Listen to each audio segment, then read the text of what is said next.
بسم اللہ الرحمن الرحیم۔ اصول تفسیر کا ہمارا مادہ چل رہا تھا، تو آج ہم نے لغت کے حوالے سے کچھ چیزیں ڈسکس کرنی ہیں۔ خاص طور پہ ایک پورا سبجیکٹ ہے، ایک علم ہے جو کہ درس نظامی میں پڑھایا جاتا ہے، فصاحت اور بلاغت کہتے ہیں۔ تو اس کا تعلق قرآن مجید کی لغت کے ساتھ ہے، اس کی زبان کے ساتھ ہے۔ تو آج ہم اس کی کچھ اصطلاحات کو موضوع بحث بنائیں گے۔ کچھ چیزیں تو ہم نے سرسری سا ان کا ذکر کیا تھا، کچھ مصطلحات، کچھ ٹرمز پہلے آئی تھیں، ان میں سے ایک تھی غریب القرآن۔ غرائب القرآن پہ یا غریب القرآن پہ بہت اچھا کام امام راغب کا ہے۔ امام راغب اصفہانی، ان کی کتاب ہے مفردات القرآن۔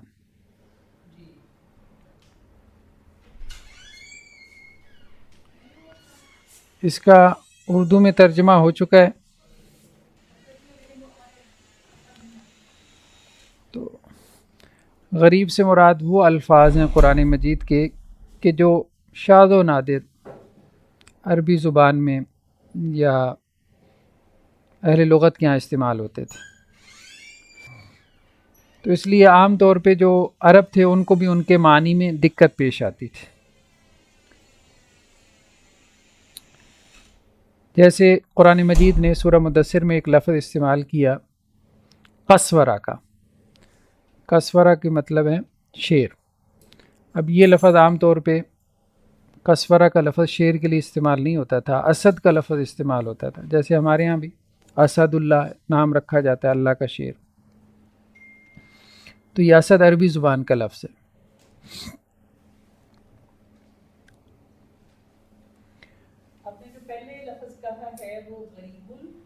غریب القرآن، تو غریب القرآن کو باقاعدہ ہمارے ہاں علماء نے موضوع بحث بنایا ہے اور اس پہ مستقل کتابیں تصنیف کی ہیں۔ قرآن مجید کی شاذ و نادر الفاظ، یعنی قرآن مجید کے وہ الفاظ جو عربوں کے ہاں بھی بہت کم ان کا استعمال ملتا ہے، تو ان کی کیا معنی ہے، یا جن الفاظ کے معنی معلوم کرنے میں ایک مفسر کو دقت پیش آتی ہے، کیونکہ ان کا کامن جو استعمال ہے وہ بہت کم ہے، اس کو غریب کہتے ہیں۔ تو اس پہ اچھا کام امام راغب کا ہے، جس کا اردو ترجمہ ہو چکا ہے۔ لغت کے اندر بیسیکلی عربی لغت کی جب ہم بات کرتے ہیں، خاص طور پہ قرآن کی بھی اور عربی لغت کی بھی، تو اس میں دو اپروچز ہیں، ایک تو امام راغب کی ہے اور ایک ابن فارس کی ہے۔ دونوں کی اپروچ ڈیفرنٹ ہے۔ ابن فارس کی کتاب کا نام مقاییس اللغہ ہے۔ مقاییس اللغہ، قیاس سے نا، مقاییس اللغہ۔ ابن فارس یہ کہتے ہیں کہ عربی زبان میں ایک لفظ جتنی مرضی فارمز میں آ جائے، اس کا بنیادی معنی ایک ہی رہتا ہے۔ یعنی وہ یہ کہتے ہیں ایک لفظ کے کبھی دو معنی نہیں ہو سکتے، چاہے آپ اس لفظ کو جتنی مرضی فارمز میں استعمال کر لیں۔ جیسے علم و صرف جسے ہم کہتے ہیں، مارفالوجی میں وہ شکلیں بدلتی رہتی ہیں نا، فارمز بدلتی رہتی ہیں، لیکن امام راغب کہتے ہیں کہ نہیں، ایک لفظ ایک سے زائد معنی میں استعمال ہو سکتا ہے۔ تو اس لیے اگر روٹ ورڈ سیم بھی ہو تو امام راغب ایک ہی لفظ کے ایک سے زیادہ معنی بیان کر دیتے ہیں، ابن فارس ایسے نہیں کرتے۔ دوسری اصطلاح جو استعمال ہوئی وہ ہے معرب کی۔ معرب ہم نے کہا تھا وہ الفاظ جو کہ عربی زبان کے نہیں ہیں لیکن قرآن میں استعمال ہوئی ہے، جن کے بارے میں یہ کہا گیا کہ یہ فارسی کے ہیں یا عبرانی زبان کے ہیں یا حبشی زبان کے ہیں۔ اس میں اختلاف ہوا ہمارے ہاں، جو مفسرین تھے یا علماء تھے۔ علماء کی ایک جماعت تو یہ کہتی ہے کہ یہ اسٹیٹمنٹ درست نہیں ہے کہ قرآن مجید میں کوئی فارن ویکیبلری استعمال ہوئی ہے یا دوسری زبانوں کے الفاظ ہیں۔ اس کی وجہ یہ ہے کہ قرآن یہ کہتا ہے کہ قرآن عربیہ، یہ عربی قرآن ہے۔ یا اللہ تعالیٰ نے جو ہے وہ ایک اور جگہ پہ کہا کہ وَلَوْ جَعَلْنَاهُ قُرْآنًا أَعْجَمِيًّا، اگر ہم عجمی میں قرآن نازل کرتے تو یہ مشرک اعتراض کرتے کہ ہماری زبان عربی ہے اور اللہ نے عجمی میں نازل کر دی۔ تو وہ کہتے ہیں اس سے یہی پتہ چلتا ہے کہ اس میں وہ نہیں ہے، کوئی فارن ویکیبلری نہیں ہے، دوسری زبانوں کے الفاظ نہیں۔ امام شافعی وغیرہ نے تو مطلب بالکل اسٹریٹ فارورڈ کہا ہے کہ یہ کہنا درست نہیں ہے، مطلب غلطی ہوگی۔ لیکن دوسری طرف جو اسکالرس کا ایک گروپ ہے وہ یہ کہتا ہے کہ نہیں، الفاظ ہے۔ اس کی وجہ یہ ہے کہ بہت سارے الفاظ ایسے ہیں کہ جو عربوں کو سمجھ میں نہیں آئے۔ مطلب ہمیں ہسٹوریکلی جو روایات ہمیں ملتی ہیں، ایون کہ صحابہ سے بھی ملتی ہیں، اور وہ یہ کہتے تھے کہ یہ لفظ جو ہے نا ہماری زبان میں استعمال نہیں ہوتا، یہ کہاں سے آ گیا؟ ایسے الفاظ ہیں۔ جیسے اب حضرت ابوبکر صدیق رضی اللہ عنہ سے مروی ہے کہ ایک مرتبہ انہوں نے قرآن مجید کی ایک آیت پڑھی ممبر پہ، سورہ عبس کی آیت تھی، وفاقیتم و ابا۔ پھر خود ہی اپنے آپ سے مخاطب ہو کے کہنے لگے کہ یہ ابا، یہ لفظ ہمارے ہاں مستعمل نہیں ہے، اس کی کیا میننگ ہے؟ تھوڑی دیر بعد خود ہی دوبارہ یہ جملہ کہا کہ مجھے نہیں معلوم ہے اس کے کیا مطلب ہے۔ اسی قسم کے الفاظ جو ہے وہ حضرت عبداللہ ابن عباس سے بھی مروی ہیں۔ تو مطلب بعض قرآن مجید کے الفاظ ایسے ہیں، جیسے حضرت عبداللہ ابن عباس سے ایک روایت میں کہ انہوں نے کہا قرآن مجید کے ہر لفظ کا مجھے مطلب پتہ ہے، لیکن 4 جو الفاظ ہیں نا یہ ہماری زبان کے نہیں لگتے۔ تو اس قسم کی روایات سے پھر بعض جو اسکالرس سے انہوں نے یہ اوپینین لی، یہ سٹینڈ لیا کہ نہیں، قرآن مجید میں ایسے الفاظ ہیں اور ان کی جو بناوٹ ہے وہ عربی نہیں ہے۔ جیسے لفظ جہنم ہے، اب اس سے ملتا جلتا لفظ جو ہے وہ فارسی میں استعمال ہوتا تھا قرآن کے نازل ہونے سے پہلے۔ مطلب جب آپ لینگویجز کی ہسٹری اٹھا کے دیکھیں تو وہاں سے قرآن نے اس کو جو ہے وہ لیا اور اس کو جو ہے وہ اس کو معرب کہتے ہیں۔ معرب کا مطلب یہ ہے کہ جیسے اس کی تعریب کی، مطلب اس کو عربی کے سانچے میں ڈھالا، ایز اٹ از استعمال نہیں کیا۔ آج بھی اب آپ دیکھیں کہ انگریزی کے جتنے الفاظ ہیں ہم تو اس کو ایز اٹ از استعمال کر لیتے ہیں اردو میں، جیسے کمپیوٹر ہے تو ہم اس کو کمپیوٹر ہی بولتے ہیں، لیکن عربی والے اس کو معرب کرتے ہیں، مطلب اس کو عربی کے مطابق، کیونکہ عربی میں پے نہیں ہے تو وہ کمپیوٹر کہیں گے، تو اس کو تعریب کہتے ہیں۔ تو معرب کا مطلب یہ ہے کہ وہ الفاظ جو ہے ان کو عربی بنا کے پھر عربی زبان میں داخل کیا گیا، تو یہ نہیں تھا کہ ایز اٹ از دوسری زبانوں سے لے لیے گئے۔ تو اس پہ پھر امام سیوطی نے یہ بات کہی کہ بیسیکلی دونوں کی بات ٹھیک معلوم ہوتی ہے۔ قرآن نے یہ جو کہا ہے نا کہ یہ عربی قرآن ہے، تو اوورآل ایک بات کہی ہے کہ اس کی زبان عربی ہے، عجمی نہیں ہے۔ لیکن اس سٹیٹمنٹ سے یہ بہرحال ہم نہیں کہہ سکتے کہ اس میں کوئی دوسری زبان کا لفظ نہیں ہے، لیکن دوسری زبان کا جو لفظ ہے بھی تو اب وہ اس زبان کے قواعد و ضوابط کے مطابق نہیں ہے، اب وہ عربی قواعد و ضوابط کے مطابق ڈھل کے پھر جو ہے نا، جیسے عربی کے بہت سارے الفاظ ہم اردو میں استعمال کرتے ہیں، لیکن وہ ہم اب اس کو تبدیل کر کے استعمال کرتے ہیں، اس کو ری شیپ کرتے ہیں۔ تو ہر زبان والے دوسری زبانوں سے استفادہ کرتے ہیں۔ تو عربی زبان ایک اس وقت کی انٹرنیشنل زبان تھی، تو اس میں دوسرے زبانوں کے الفاظ کا آ جانا یہ ایک فطری چیز تھی، اور قرآن کا ان کو استعمال کر لینا بھی، اس میں بھی کوئی حرج نہیں معلوم ہو رہا۔ تو اس لیے لوگوں نے کہا ہے کہ دوسری زبانوں کے الفاظ تھے لیکن عربی میں ہی اتنے استعمال ہو چکے تھے، یا عربوں نے اس کو عربی زبان میں اس طرح سے داخل کر لیا تھا کہ وہ عربی کے ہی محسوس ہوتے تھے، لیکن اوریجن کے اعتبار سے ہم کہہ سکتے ہیں کہ وہ دوسری زبان کے لفظ تھے۔ تو تیسری جو ٹرم استعمال ہوئی ہے مترادفات کی، یعنی قرآن مجید کو سمجھنے کے لیے ایک بہت اہم چیز مترادفات ہے، تھسارس جسے ہم کہتے ہیں۔ تو مترادفات کے اوپر بہت اچھا کام ہے مولانا عبد الرحمن کیلانی صاحب کا، مترادفات القرآن۔ مترادفات القرآن کیا ہے؟ مترادفات القرآن یہ ہے کہ جیسے اللہ تعالیٰ نے کہیں پہ جو ہے وہ انسان کے لیے انسان کا لفظ استعمال کیا، کہیں پہ انسان کے لیے بشر کا لفظ استعمال کیا، تو اللہ نے یہ جو 2 الفاظ استعمال کیے، تو کیا ان 2 الفاظ میں معنی میں کوئی فرق ہے؟ مترادف تو ہیں لیکن کیا کوئی فرق ہے؟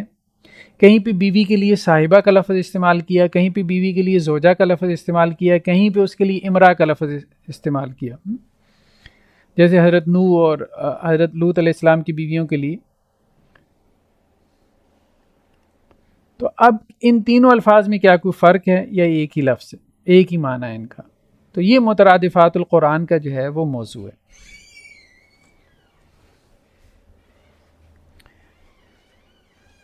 جیسے قرآن مجید میں یم کا لفظ بھی ہے، باہر کا لفظ بھی ہے سمندر کے لیے، رزق کا بھی ہے اور رزق کا بھی ہے۔ تو مترادفات القرآن، تو مترادفات القرآن سے مراد یہ ہے کہ قرآن مجید کے دو لفظ بالکل سیم معنی نہیں رکھتے. اگر اہل زبان نے دو الفاظ استعمال کیے تو ان میں کچھ معنی جو ہے وہ ان کا اختلاف موجود رہتا ہے. تو مترادفات القرآن پہ جو ہے وہ عربوں میں تو ابن العرابی وغیرہ نے، ابن فارس نے کافی کام کیا ہے، لیکن اردو میں اچھا کام ہے مولانا عبد الرحمن کیلانی صاحب کا. ٹھیک ہے، تو جیسے قرآن مجید میں کہیں پہ آتا ہے کہ اللہ تعالیٰ نے خلق السماوات والارض، ٹھیک، کہ اللہ تعالیٰ نے زمین اور آسمان کی تخلیق کی. کہیں پہ خالقہ کی جگہ جعلہ کے لفظ آئے ہیں، جعلہ. تو اب کیا خالقہ میں اور جعلہ میں کوئی فرق ہے؟ تو یہ بیسیکلی مترادفات القرآن کا موضوع ہے.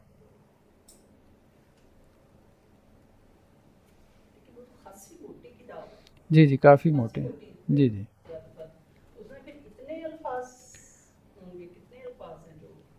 قرآن مجید کے کافی زیادہ، اصل میں انہوں نے مترادفات کو آپس میں لنک کیا ہے نا. ہاں تو وہ لنک کرنے سے، ہاں وہ لنک کرنے سے اور آیات اور ان کے تراجم بھی ڈالنے سے وہ بہت زیادہ ضخیم ہو گئی.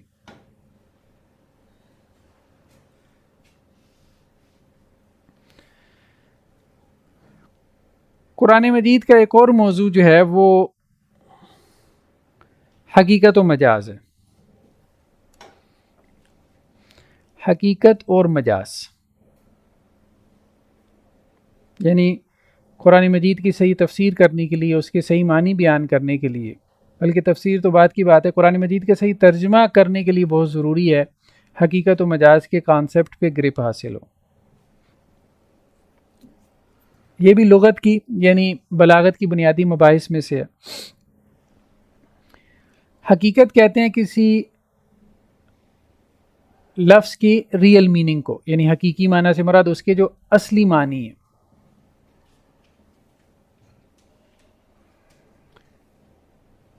جن معنی کے لیے اہل زبان نے وہ لفظ وضع کیا، کریٹ کیا. یعنی زبان اسی طرح سے بنتی ہے نا کہ ایک کانسیپٹ ہوتا ہے، آپ اہل زبان کیا کرتے ہیں، اس کے لیے کوئی لفظ ایجاد کر لیتے ہیں. پہلے سے ایک کانسیپٹ ہوتا ہے، جیسے یہ کرسی ہے، یہ میز ہے، تو ہم نے اس کے لیے کرسی کا لفظ ایجاد کر لیا اردو والوں نے، اور اس کے لیے میز کا لفظ ایجاد کر لیا. تو کانسیپٹس کے لیے الفاظ ایجاد کیے جاتے ہیں، تو وہ اس کے جو اصل معنی ہیں ان معنی کو حقیقی معنی کہا جاتا ہے یا حقیقت کہا جاتا ہے. تو حقیقت کی ٹیکنیکلی تعریف یہ کی جاتی ہے کہ لفظ کو اس کے وضعی معنوں میں استعمال کرنا. لفظ کو اس کے وضعی معنوں میں، وضعی معنوں سے مراد کیا ہے؟ جس معنی کے لیے وہ لفظ بنایا گیا. یعنی اہل زبان نے جس معنی کے لیے وہ لفظ بنایا ہے. جیسے شیر کا لفظ جو ہے وہ اب ایک درندے کے لیے، ٹھیک ہے، اس کی ایک شکل و صورت ہے، اس کی ایک حیت ہے، اس کی کچھ صفات ہیں، اس کو ہم شیر کہتے ہیں. تو شیر سے مراد جب درندہ ہو، کیونکہ اہل زبان نے، اردو والوں نے شیر کا لفظ جو ہے وہ درندے کے لیے وضع کیا. تو شیر کا لفظ جب درندے کے معنی میں استعمال ہوگا تو اس کو ہم کہیں گے یہ حقیقی معنی ہے اس کا. یعنی یہ لفظ شیر کا لفظ اپنے وضعی معنی میں استعمال ہو رہا ہے، ریئل میننگ میں استعمال ہو رہا ہے، لٹرل میننگ میں استعمال ہو رہا ہے. اور ایک ہے مجازی معنی. مجازی معنی کہتے ہیں جو اس کا روزمرہ کا استعمال ہوتا ہے.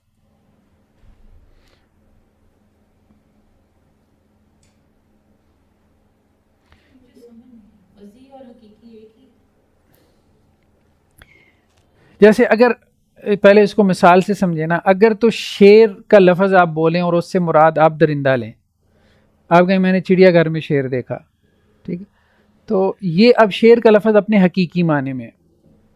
اگر آپ کہیں کہ جی میں نے جو ہے وہ جلسے میں شیر پنجاب کو دیکھا، ٹھیک ہے، اب یہ جو شیر پنجاب ہے، یہ شیر پنجاب وہ نہیں ہے جو چڑیا گھر میں ہوتا ہے. اس کو کہتے ہیں مجازی معنی. یعنی آپ نے شیر سے مراد ایک انسان لیا ہے. شیر کا معنی انسان نہیں ہے. یعنی آپ کوئی بھی اردو کی لغت اٹھا کے دیکھ لیں، فیروز اللغات ہے، اچھی ڈکشنری ہے، تو آپ کو شیر کے معنی کے سامنے جو ہے وہ انسان نہیں لکھا ہوا نظر آئے گا، کیونکہ شیر کا معنی شیر ہے، درندہ ہے. ٹھیک، جیسے جہاز ہے. اب جہاز کا لفظ ہمارے ہاں جو ہے وہ اس کے لغوی معنی تو یہی ہے، اڑتی ہوئی مشین ہے. لیکن اب آپ کہیں کہ جی میں نے بھاٹی میں بہت سارے جہاز دیکھے، تو اس کے معنی کچھ اور ہوتے ہیں.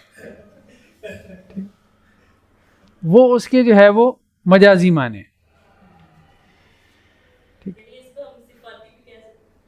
ہاں مجازی معنی مجاز جو ہے نا یہ شاعری میں پوئٹری میں بہت استعمال ہوتا ہے, نثر میں بھی ہے.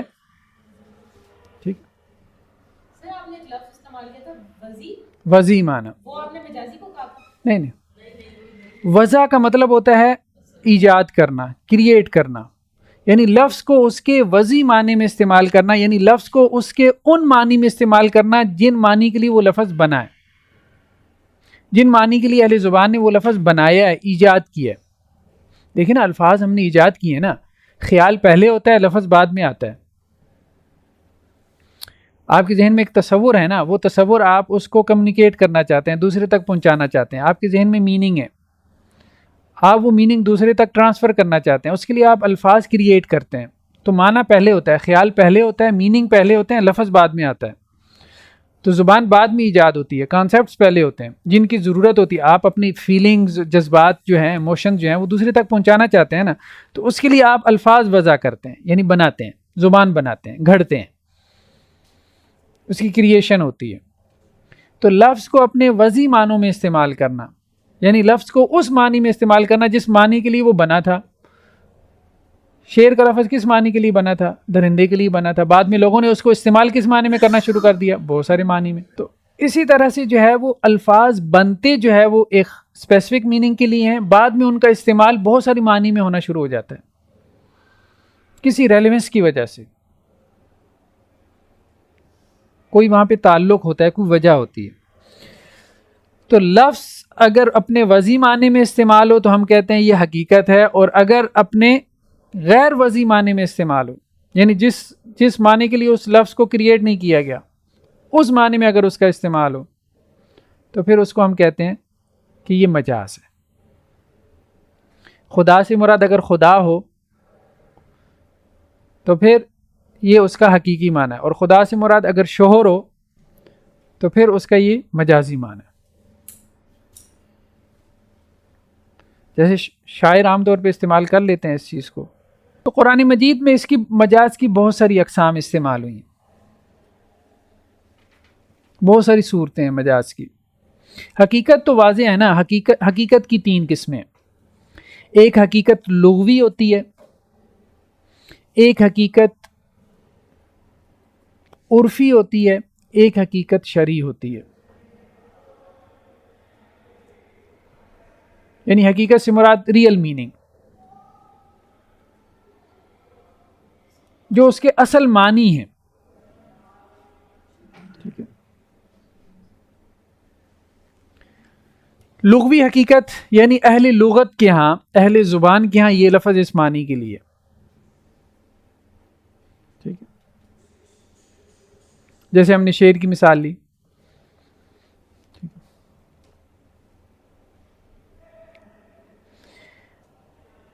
عرفی حقیقت سے مراد کیا ہے؟ بعض اوقات ایک لفظ عرف میں ایک معنی کے لیے خاص ہو جاتا ہے.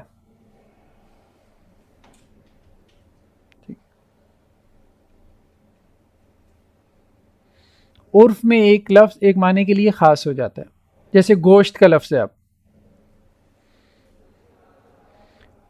اب ہمارے ہاں گوشت سے مراد بکری کا گوشت ہو سکتا ہے, مرغی کا گوشت ہو سکتا ہے, ٹھیک ہے, کٹے کا گوشت ہو سکتا ہے, لیکن مچھلی کا نہیں ہو سکتا.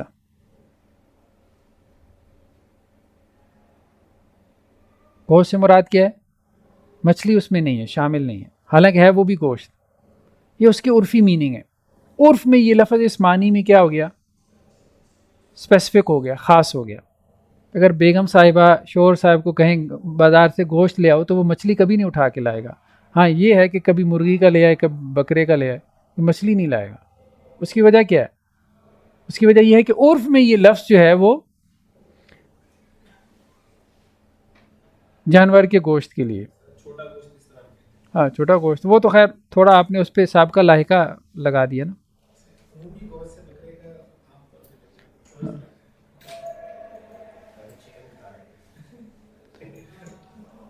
تو تیسرا ہے شرعی حقیقت. شرعی حقیقت سے مراد ایک لفظ جو ہے شریعت میں ایک معنی کے لیے خاص ہے. جیسے صلاۃ کا لفظ کس معنی کے لیے؟ نماز کے لیے، 5 وقتہ نماز. زکوٰۃ کا لفظ ایک خاص پورا ہمارا جو زکوٰۃ کا نظام ہے اس کے لیے. تو حقیقت کبھی لغوی ہوتی ہے، کبھی عرفی ہوتی ہے، کبھی شرعی ہوتی ہے.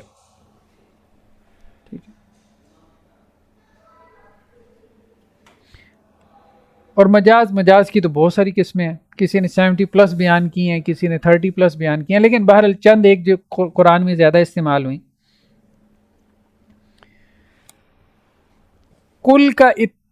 کل سے مراد جز ہو. کل سے مراد کیا ہو؟ جز.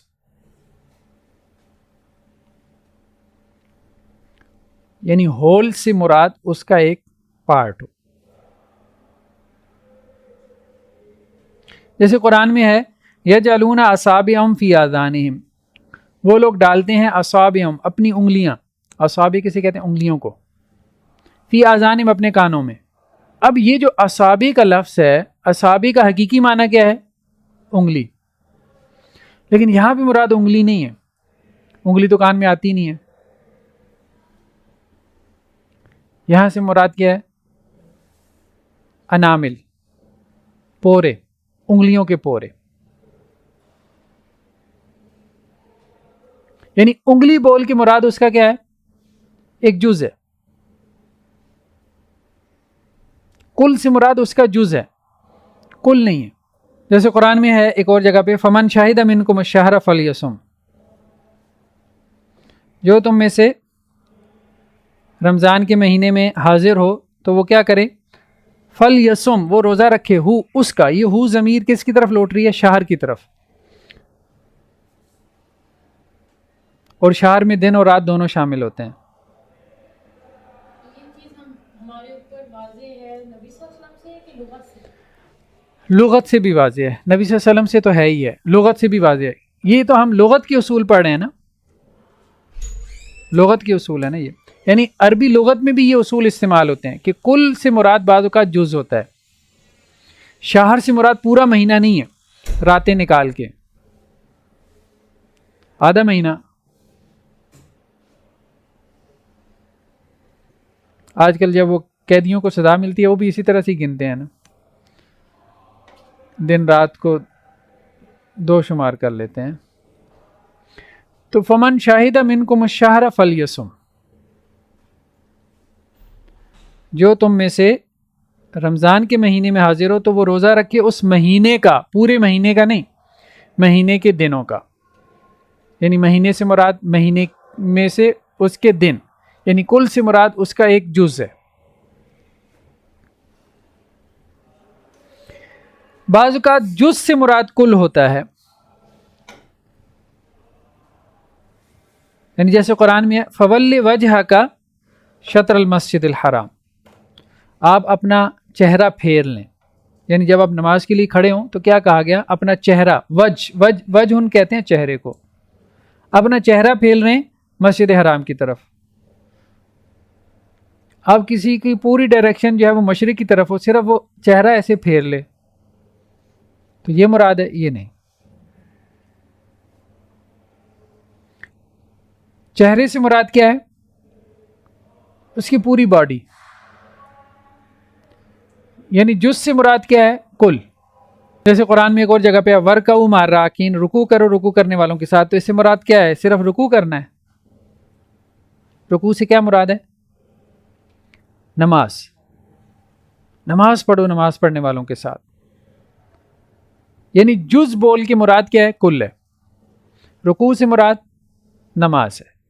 مسبب سے مراد سبب ہو. ینزل لکم، اللہ تعالیٰ نازل کرتا ہے تمہارے لیے، من السماء، آسمان سے، رزقاً، رزق. اللہ تعالیٰ رزق تو نہیں نازل کرتے، کھانا تو گندم بھی نہیں آسمان سے اترتی. کیا اترتا ہے؟ بارش. بارش سبب ہے، کاز ہے. ایفیکٹ کیا ہے؟ مسبب کیا ہے؟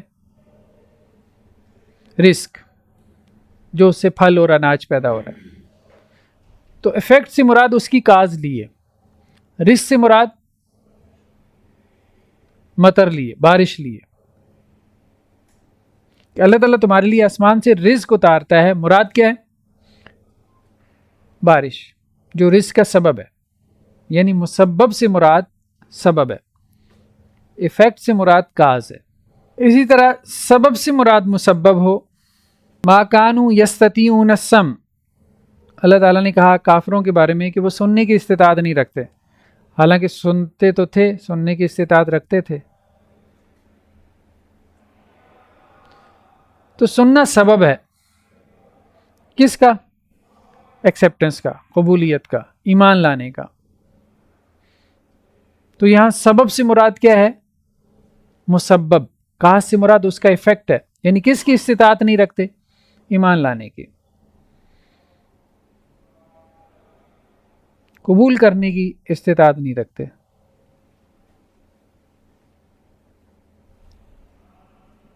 بہت زیادہ گہری تو نہیں ہو رہی؟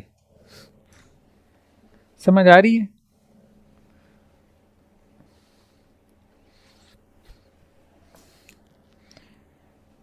ایک دو مثالیں اور پھر ہم آگے چلتے ہیں۔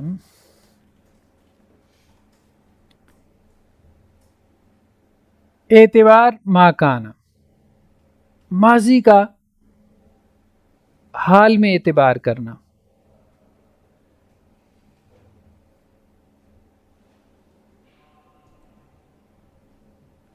ماضی کا حال میں اعتبار کرنا۔ اللہ تعالیٰ کہہ رہے ہیں وَآتُوا الْيَتَامَى، یتیموں کو دے دو، اموالہم، ان کے مال۔ کس کو کہا جا رہا ہے؟ جس کی جو یتیموں کا سرپرست ہے۔ تو سرپرست کو یہ کہا جا رہا ہے کہ جب بچے بالغ ہو جائیں، یتیم بچے، تو ان بچوں کا جو مال ہے تمہارے پاس بطور امانت پڑا ہوا ہے وہ ان بچوں کے حوالے کر دو۔ لیکن بلوغت کے وقت وہ یتیم نہیں رہ جاتا، لیکن پھر بھی اس کو کیا کہا ہے؟ یتیم کہا ہے۔ کس لیے یتیم کہا ہے؟ کیونکہ وہ ماضی میں یتیم تھا۔ تو ماضی میں وہ کچھ تھا، اس کا اعتبار حال میں کیا۔ وَآتُوا الْيَتَامَى أَمْوَالَهُمْ، یتیموں کو ان کے مال دے دو۔ جب مال دے رہے ہو اس وقت تو وہ بالغ ہو گیا، بلوغت کے بعد تو یتیمی نہیں رہ جاتی، ورنہ تو ہر آدمی یتیم ہے، 80 سال کے بابا جی بھی یتیم ہے۔ اسی طرح قرآن مجید میں ایک اور جگہ پہ ہے کہ اگر کوئی شوہر اپنی بیوی کو طلاق دے دے، جیسے ایک طلاق دے دی، اب ان کی عدت گزر گئی، عدت گزرنے سے کیا سیپریشن ہو جاتی ہے، اب وہ دوبارہ آپس میں پیچ اپ کرنا چاہتے ہیں، ایسے میں گھر والے کیا رکاوٹ بن جاتے ہیں، خاص طور پہ لڑکی کے گھر والے رکاوٹ بن جاتے ہیں۔ تو ان کو کہا گیا فَلَا تَعْضُلُوهُنَّ، پس نہ تم روکو ان کو، یعنی ان عورتوں کو مت روکو، یعنی جن کو ایک ڈائیورس ہو گئی اور عدت گزر گئی اور ان کی سیپریشن ہو گئی، تو ان کو مت روکو کس بات سے؟ اَن يَنكِحْنَ أَزْوَاجَهُنَّ، کہ وہ نکاح کریں اپنے شوہروں سے۔ شوہر سے تو نکاح نہیں ہوتا، اب جس سے وہ نکاح کر رہی ہے اس کا شوہر نہیں ہے، بلکہ اس کا کیا ہے؟ سابقہ شوہر ہے، یعنی ماضی میں اس کا شوہر تھا، اس لیے اب اس کو اس کا شوہر کہہ دیا۔ ماضی کا اعتبار حال میں کرنا۔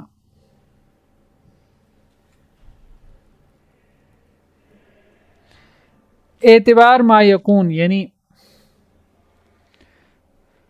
حال میں مستقبل کا اعتبار کرنا۔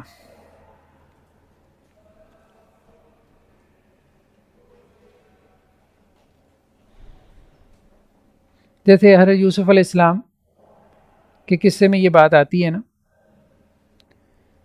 کہ ان سے جس نے خواب بیان کیا تھا اس نے کیا کہا تھا؟ انی ارانی، میں اپنے آپ کو دیکھتا ہوں، آسر و خمرہ، کہ میں نچوڑ رہا ہوں، خمرہ شراب، شراب نچوڑ رہا ہوں۔ شراب نہیں نچوڑی جاتی، نچوڑے انگور جاتے ہیں۔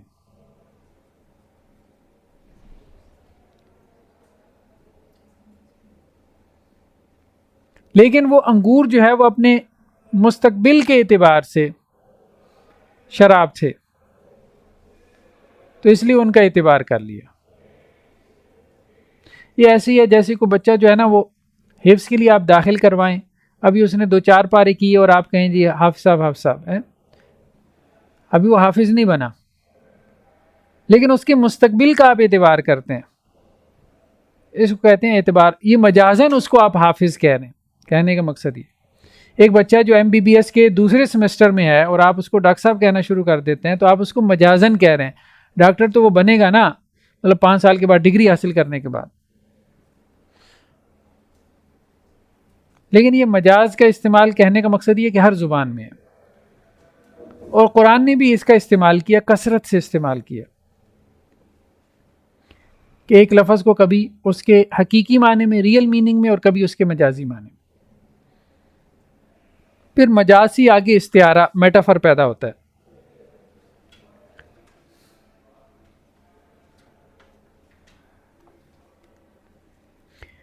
تو دیکھیں نا قرآن میں ایک جگہ پہ ہے فرعون کے بارے میں کہ یذبح ابناءہم،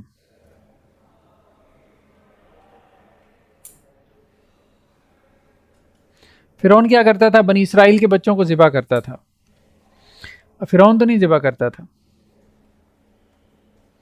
کرتے تو اس کے کارندے تھے، لیکن چونکہ اس کے حکم پہ ہو رہا تھا اس لیے اس ذبح کی نسبت اس کی طرف کر دی. اس کو کہتے ہیں مجاز. یعنی ایک آدمی خود سے ایک کام کر رہا اور اس کی طرف آپ اس کی نسبت کریں گے تو وہ حقیقی نسبت ہوگی، لیکن اگر وہ خود سے وہ کام نہ کر رہا ہو لیکن اس کی وجہ سے وہ ہو رہا ہے، اس کے آرڈر پہ، اس کے حکم پہ، تو پھر اس کی طرف اس کام کی نسبت، اس ورب کی نسبت، فعل کی، وہ مجازی ہوگی. تو حقیقت اور مجاز، حقیقت سے مراد یہ ہے کہ ایک لفظ کو آپ اس کے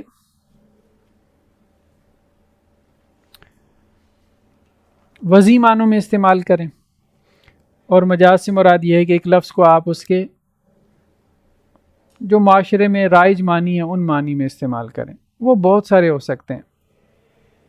چاند کا لفظ ہے، چاند تو اجرام فلکی میں سے ہے نا، لیکن شاعروں نے اس کو اپنے محبوب کے لیے استعمال کر لیا. اسی طرح سے اور بہت ساری مثالیں ہیں. تو اس کو مجاز کہتے ہیں. تو قرآن میں مجاز کا استعمال ہے کافی زیادہ.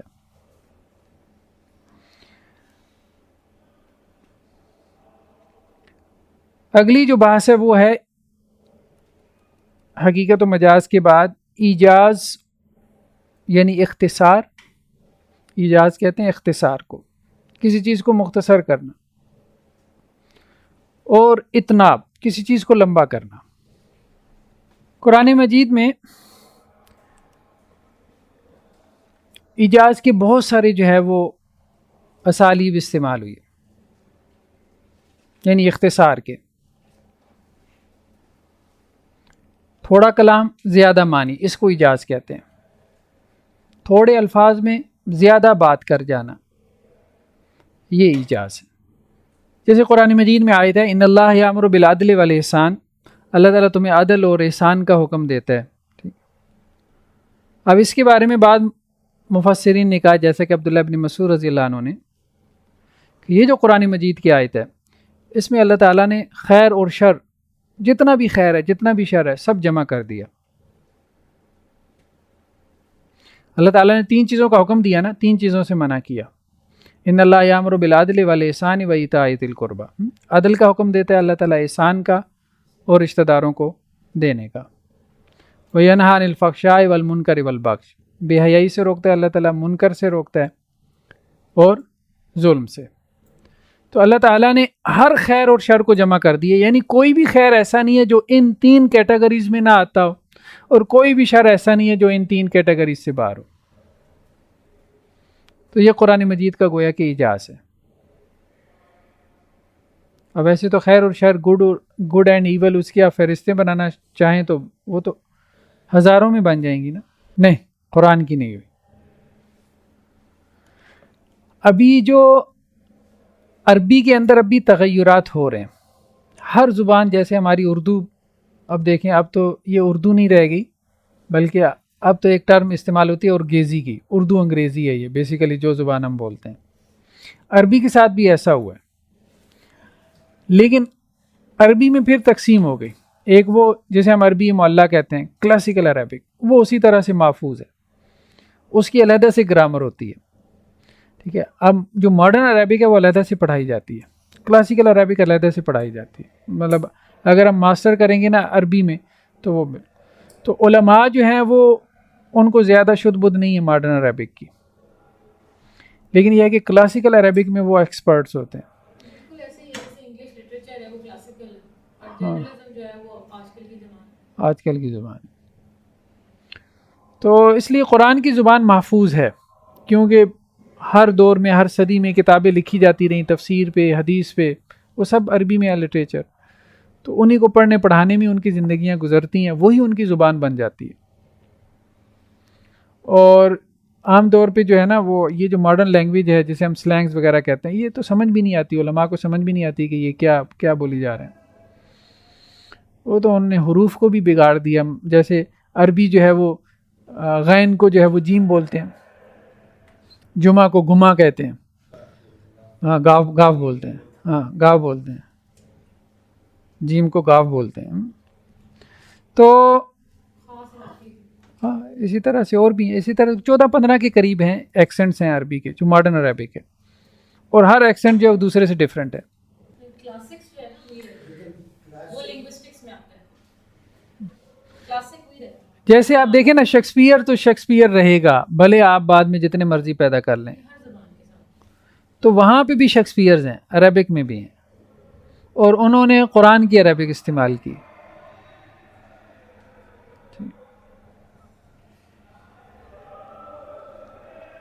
اصل میں ہوا کیا ہے نا کہ اس میں کسی بھی دور کے جو آپ کا ادبی یا پھر آپ کا جو انٹلیکچوئل لٹریچر ہوتا ہے اگر وہ اسٹرانگ ہوتا ہے تو آئی تھنک لینگویج کو پرزرو کرتا ہے.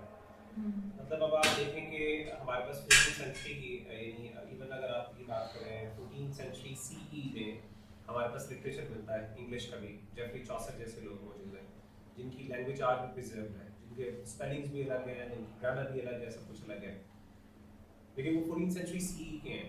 تو اس کا کچھ نہ کچھ آپ سمجھ لیں کچھ نہ کچھ کام ہمیں مل جاتا ہے، لیکن اس سے پہلے کے لوگوں کا کام میں وہ نہیں ملتا انگلش والوں کا، وہ پرزرو نہیں. تو آئی تھنک چونکہ قرآن مجید ایک بہت انٹلیکچوئل ایک آپ سمجھ لیں اور ایک معجزاتی چیز تھی جس نے نہ صرف لینگویج کو پرزرو کیا بلکہ اس نے ایک میریکل کے طور پہ سامنے آیا. آئی تھنک یہ ایک بڑی نیچرل فینومینا ہے. ایسا ہی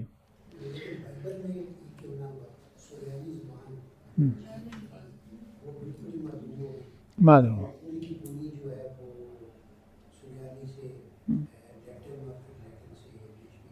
اس کی وجہ یہ تھی نا کہ اللہ تعالیٰ چاہتے تھے کہ وہ ادیان ختم ہو جائیں، کیونکہ اللہ تعالیٰ نے آخری دین بھیجنا تھا. آخری دین جب بھیجنا تھا تو پچھلوں کو اللہ تعالیٰ نے ایسا بنانا تھا کہ وہ مٹ جائیں، تاکہ ان کے فالوورز کے پاس یہ جسٹیفیکیشن نہ رہ جائے کہ ہمارے پاس تو ہمارا ہے تو ہمیں نئے کو فالو کرنے کی کیا ضرورت ہے. نہیں، اب یہ جو ریوائیو کر رہے ہیں نا یہ وہ نہیں ہے، یہ وہ نہیں ہے.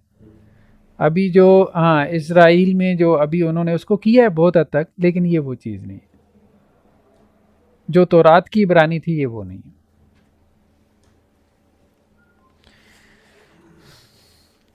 دوسری جو اصطلاح ہے وہ ہے اتناب کی. اتناب مطلب کسی چیز کو لمبا کرنا، بعض اوقات بات کو لمبا کرنا اس میں خوبصورتی پیدا کرتا ہے، اور بعض اوقات بات کے اندر اختصار اس میں خوبصورتی پیدا کرتا ہے. تو یہ دونوں اسالیب ہمیں قرآن مجید میں ملتے ہیں.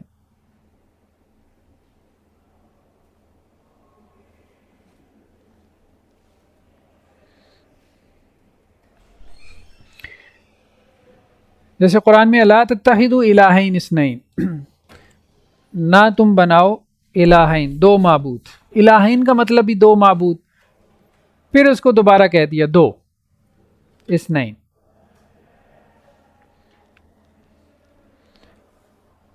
وہ تاکید کیوں آ گئی؟ وہ تاکید اس لیے آئی کہ تاکہ شرک کی پرزور نفی ہو جائے، شرک کی نفی میں تاکید پیدا ہو جائے، اس کو ایمفیسائز کر دیا. تو قرآن میں عموماً تاکید کے جو اسالیب ہیں، بعض اوقات دو اسالیب استعمال ہوتے ہیں تاکید کے، تو وہ ایمفیسائز کرنے کے لیے آتے ہیں. جیسے انا، اور انا کے ساتھ بعض اوقات لام تاکید کا آتا ہے. انک لمن المرسلین، بے شک آپ لازماً رسولوں میں سے ہیں.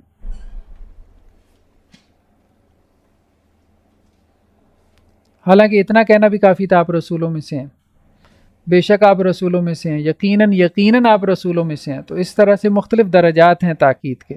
جو قرآن نے استعمال کیے، اور مختلف الفاظ ہیں جو تاکید کے لیے استعمال کیے، وہ کلام میں زور پیدا کرنے کے لیے۔ تو اتناب کا ایک بڑا مقصد کلام میں زور پیدا کرنا ہوتا ہے، یعنی بات کو لمبا کرنے کا ایک بڑا مقصد کلام میں زور پیدا کرنا ہوتا ہے، اس کو ایمفیسائز کرنا ہوتا ہے، تاکید پیدا کرنا۔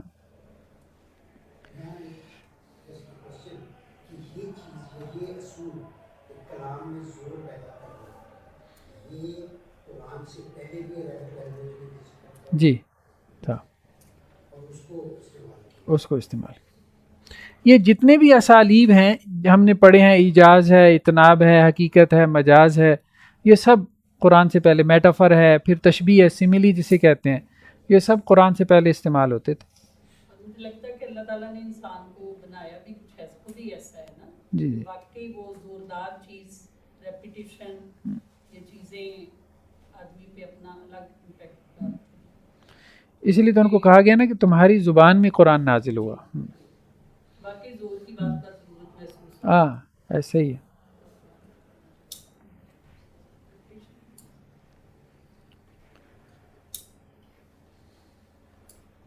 بعض اوقات یہ ہے کہ آپ کا مخاطب بیسیکلی 3 قسم کا ہوتا ہے۔ مثال کے طور پہ میں اگر اسے کہتا ہوں کہ جی زید کھڑا ہے، زید قائم، زید کھڑا ہے، تو اس کا مطلب یہ ہے کہ جسٹ ایک انفارمیشن ہے جو میں اسے پاس کر رہا ہوں، اسے بتا رہا ہوں۔ اگر مجھے یہ معلوم ہو کہ اس کے ذہن میں شک ہے زید کے بارے میں کہ زید کھڑا ہے یا بیٹھا ہے، تو پھر میں کہوں گا ان زیدن قائم، بے شک زید کھڑا ہے۔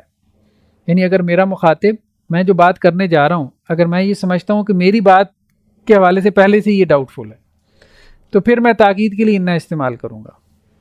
اور اگر مجھے یہ پتا ہو کہ یہ شک میں نہیں ہے، صرف یہ انکاری ہے، میں جو بات کرنے جا رہا ہوں یہ اس کو نہیں مانتا، تو پھر میں انّا بھی استعمال کروں گا اور ساتھ میں لام تاکید بھی، ان زیدن لقائم۔ تو یہ تاکید کے اسالیب بھی بیسیکلی مخاطب کی نفسیات کے اعتبار سے تھے۔ چلیں جی، آج کے لیے اتنا ہی کافی ہے۔